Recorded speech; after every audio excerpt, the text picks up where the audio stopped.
open yung mga pores natin, papasok sa mga cells, papasok sa mga tissues. Ganun po ka-effective. Kaya dalawa pong puba, dumiretso ang katawan. Tapos dalawa pong biki, umayos. Tapos yung mga dalawang may bukol. Lahat yan, may mga testimonyo po ako. No? Kaya,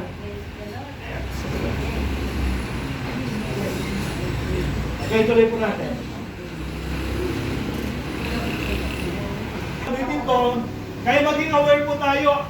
Nagpunta ako sa church ni Bishop Nolit Israel. Pagkatapos ko nag-lecture yun, isinama ako sa nakaburol niyang anak ng miyembro. 13 years old, pinaglalamangan. 15 na doktor, 15 doktor nag-check up, wala bang yan sakit. Ano yung nangyari? Na-addict sa ML, umaabot alas 2 madaling araw. Binigyo ko, galit na galit yung lola. Saan gumawa ng ML? Grabe. Tapos yung pamangkin ng wife ko, nag-seizure. Yung doktor ng St. Dominic Hospital sa Bacoor. Tinanong ko kasi wala makita sa CT scan sa utak wala makita Tinanong ng doktor kung gumagamit ba ng gadget yung pamangkin ng wife ko. Android na cellphone tsaka tablet ang ginagamit.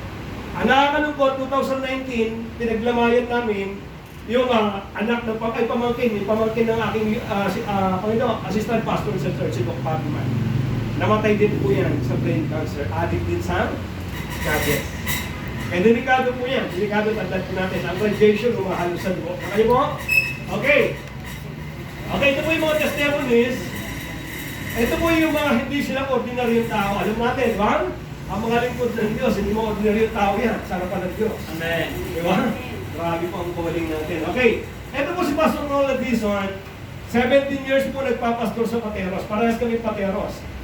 Ang problema niya, bago siya naging pastor, construction worker muna siya. Okay, habang sinisinsil niya nagsisinsil siya gamit yung concrete nail, tumalsik sa mata niya yung pako.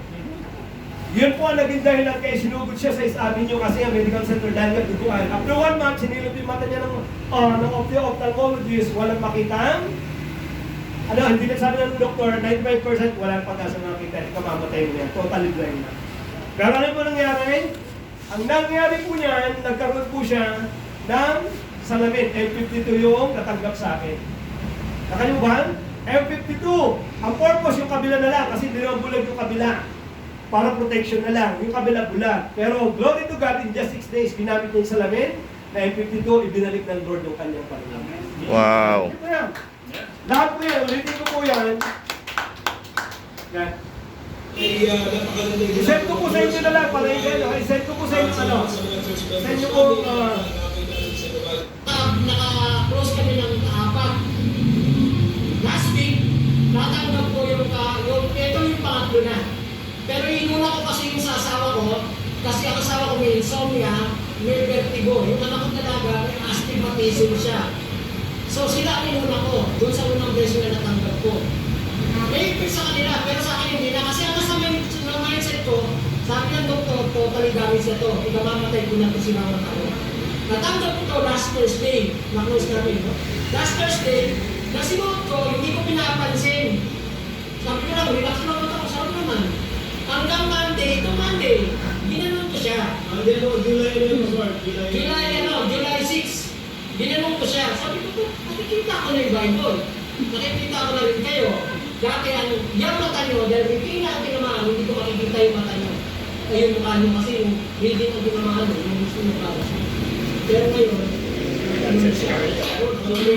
alam niyo po yung mga testimony na to, yung tao ko po na nakilala sa Facebook, nasa Rome, Italy, kaya malaki na po yung network namin sa Italy. Dahil sa isang tao nakilala ko sa Facebook, kumita siya ng 2 million sa Italy.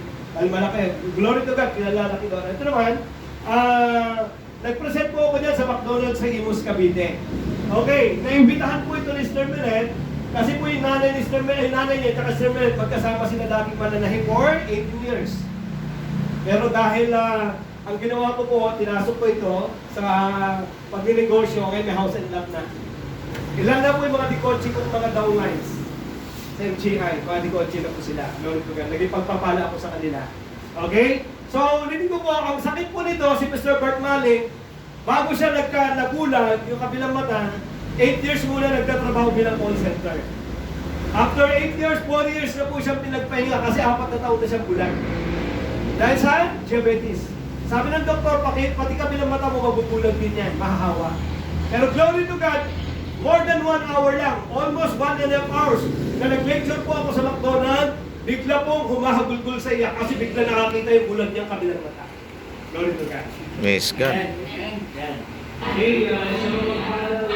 So, panoorin nyo na lang po sa ay, send ko po sa GC nyo kung okay po. GC nyo ninyo. Ayan, tinaman po. Okay. So, ito naman, ito, Santa Maria, Bulacan. Mga kilala niyo si Pastor Nunela Solera. Yan, asawa niya, Steph Winnie, pineraman niya po yung suot ni Pastor, ganyan pineram. Yan ang pinakamalakas po namin. Pagka matitindi problema sa mata, yan po paggamit nyo. Kaya pala makatili mata ko. Ito, yan, matindi po yan. No-opera na yan. Alam niyo po, okay. Pera ka na. Sarap pamuting. Mm. Ito po ha, 2 years na pong bulag po si Nanay Remedios. 2 years. Alam niyo po nangyari, naimbitahan po si Ma'am Remedios. Wala pa po 20 minutes. Dalawang bulag ang mata niya, dalawa, dahil sa glaucoma na bulag. Kaya nga, please lang, i-announce natin, libre lang ang salamin sa glaucoma kasi pabulag na po yan. Okay, bago kayo tuloy ha, ganito ang glaucoma kasi. Para malaman nyo na may glaucoma ang tao ha, pag mag-test kayo. Pwede po sabay-sabay tayo kanan. Okay. Tapos paggalawin po natin. Huwag po titingnan ganyan ha, pasahid lang. Tingnan po yung mata ko, tingnan ko, pasahid lang. Hindi ko tinignan ganyan, pasahid lang. Pag hindi mo na makikita po yan, ibig sabihin, isa na pong indikasyon na may glaucoma. Okay. Nakita nyo? Kita ko. Wow, praise God. Salamat sa Diyos. Okay, sa kabila, sa kaliwa. Yan. Kita ba? Kita? Kita. Salamat sa Diyos. Wow. Kita. Pinagpala yung mga mata natin. Okay. Kita ko pa. Ibig sabihin na lahat po kayo ay okay mata. Okay, sa likod nga po, sa likod. Ano na makita niya? Nakita mo pa yan, ewan ko na. Okay, ang tawag po doon, ang pinakamatindi doon, yung advance, yung pinakahuli doon, yung extreme. Extreme po, maliit na po, nakikita niya. Umiitim yung palibot po niya, andyan po sa ano yan, yung pag-lecture po. Okay, ulit po natin, no? Sipin niyo po, wala pang 20 minutes. Wala pang 20 minutes yan po ay umayos. Alam mo kung sino umiiyak po doon? Hindi po si Nanay Remedios, yung anak niyang 2 years na binabantayan niya yung nanay niyang bulag. Ito naman po, nag-present po ako dyan po sa Botolan, Sambales. Pagtawid ng tulay, ilang hakbang lang, tulay na po office po niya, iba Sambales. Siya po ang Oscar President. Alam niyo, Senior Oscar? Siya po ang Presidente ng Office of the Senior Citizen. Dating Vice Mayor po yan ng iba. Nag-present po ako dyan, bago ako nag-present, dinala po yung membro niya ni Pastor Damasco. Yung membro ko, nag-invite niyan. Alam niyo po, bago ka mag-lecture, pinaraman ko na salamin, 10 minutes lang. Ang problema niya, na-opera yung katarata, bumalik, nahawa pa yung kabila. After 2 years, bumalik. Nakalimuhan? Pero 10 minutes lang, hindi na kailangan operahan kasi super dinam na po kami. Kaya kinabukasan po, nagkamit na po sa akin. Linaw na nabigla ng mata niya kasi pag may 10 minutes. Sige po, almost 10 minutes lang. Wala ko po yun. Yan, pastor po ang nag-invite sa akin dyan. Nakilala ko sa Facebook. Linaw na po yung nabasa. Yan, ito po, matindi. 96 years old. Ito po si Pastor Roger Dacara. Nagpapastor po yan sa Rome, Italy. Nagbakasyon lang siya. No? Sabi sa akin, Pastor Arnold, baka pwede ka invite. Mag-ano kasi may reunion kami sa probinsya namin. At the same time, yung bayaw ko po presidente ng senior. Kaya nagpunta ako doon, yun pa lang, no, ito pa lang mabyanan po niya, nadatnan po niya na 4 ang problema niya. Alam niyo yung problema? Nakapikit na yung kabilang mata, yung kabilang malabo. Tapos pag naglakad, sub-sub tsaka yuko at mahina na.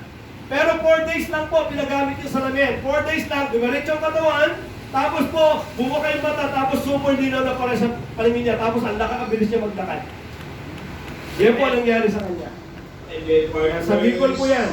Hindi naman po yun, yung pati yung paglakad yan. Panoorin nyo na lang po sa sa Facebook, sa Messenger po ninyo. Yung iba pang mga sabihin po ni Elliot Park. Okay, ito po si Pastor naman, like Changer Church sa Jerry Cavite, takot magpa-opera. No, sabi ng doktor sa kanya, may katarata yung kabilang mata mo. Bakit? Malabo. Hantayin natin mahawa yung kabila para sabay natin operahan. Ganun po yung suggest ng kanyang doktor. Pero alam niyo ba, wala pang less than 20 minutes, pinasuot ko na sa lamin, sumigaw siya ng praise the Lord. Super lino na pong paligid niya. Okay. So marami po yan. Yan, ito po, 150,000 hindi ng doktor. Hindi niya kailangan 150,000. Yan po ang ginamit, pastor. No? Kasi nga, may yung 25% na laman, yung kanyang mata, natakpan yung retina. Yun yung kailangan tanggalin ng doktor. Yun mo, 150,000 hihingi. Pero glory to God, nag-send ako ng testimonies, no, sa GC ng Caloocan yan eh. Makilala niyo yung pastor, taga-Bagong Sinang yan. Salamat sa Lord, in just 1 month and 2 days, hindi na po kailangan operahan, super yun na po pala. Okay, ito po, pag nagbabasa siya, may kakilala ba kayo pag nagbabasa ganito? Dikit siya, ganyan?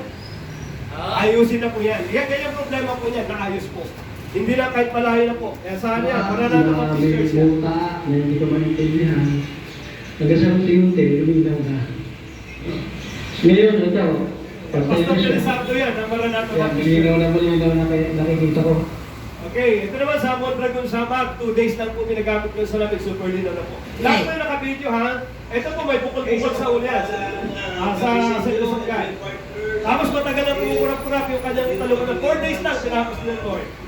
Ito si Dr. Bignay po, no, 2 weeks lang po, super lino na paningin niya. After 16 years old pa siya, nagdasalamin ng degrado noon. Ako po si Ito po, baka kilala niyo ito, si Bishop Roland Trinidad. No, wala pa isang oras pa, super lino ang paningin niya. Ito si Bishop Anthony Basa, ganun din, wala pa isang oras yan. Yan, ito po, bago mag-pandemya po yan, sa Lord Name Church. So lahat po yan, no, 10 minutes lang to. So yan, si Bishop Rhoda, isang Ignacia, no, si Bartolome. 2 days din po yan. Yan po, pastor, ginamit niya.